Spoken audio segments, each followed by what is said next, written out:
然只可以去呼倫貝爾，呢度365日自帶天然冷氣。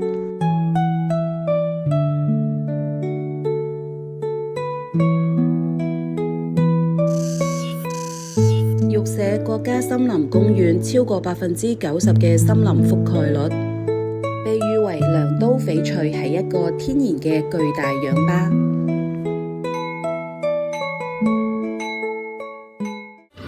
行入阿美赤托小鎮，晚上仲可以觀賞火之雲盛大表演、燈光 show、盧生舞、彝族敬酒歌、篝火舞等等。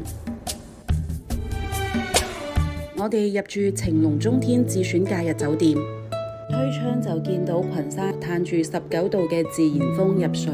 非遺水八碗係積金縣嘅傳統宴席菜肴，凍滷酸湯魚酸香濃郁，清酸爽口，非常惹味。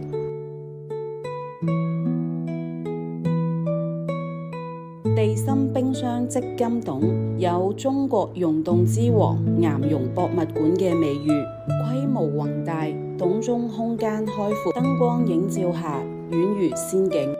19度嘅貴州係清涼，係文化，係自然嘅饋贈。呢個夏天，風景遊帶你遠離炎炎夏日，喺山水同人文當中揾到屬於你嘅清涼詩意。